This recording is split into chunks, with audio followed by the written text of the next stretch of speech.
15 décembre 1906. Comment la divine volonté contient tous les bienfaits. Poursuivant dans mon état habituel, j'étais plus amère que jamais, en raison de l'absence de mon Jésus.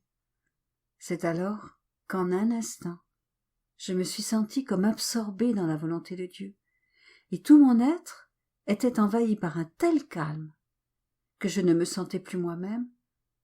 Je ressentais tout dans la divine volonté, même l'absence de Jésus. Et je me disais, quelle force, quel enchantement, quelle attirance peut avoir cette divine volonté, au point de me faire m'oublier moi-même. C'était ce que j'étais en train de penser, lorsque Jésus vint en moi et me dit, « Ma fille, la divine volonté étant l'unique nourriture substantielle contenant toutes les saveurs et tous les goûts qui conviennent à l'âme, elle y trouve une nourriture exquise et le calme. Le désir trouve là son aliment et pense à se nourrir. Les inclinations n'ont nulle part où se diriger, car elles ont ce qui les satisfait. La volonté n'a rien d'autre à désirer. Et, abandonnant ce qui causait son propre tourment, elle trouve la divine volonté qui constitue tout son bonheur.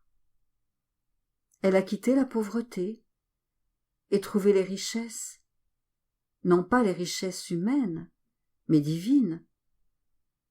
En résumé, tout l'être intérieur de l'âme trouve sa nourriture, c'est-à-dire son activité en laquelle il demeure occupé et absorbé, incapable de s'intéresser à autre chose, car il trouve en cette nourriture et cette activité tout ce qu'on pourrait désirer.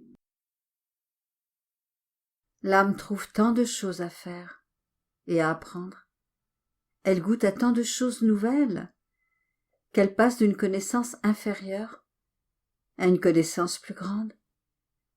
Et de petites choses, elle passe à de grandes choses. Et d'une chose agréable, elle passe à d'autres plaisirs plus grands encore. Et il y a toujours quelque chose de plus à aimer dans cet environnement de la divine volonté.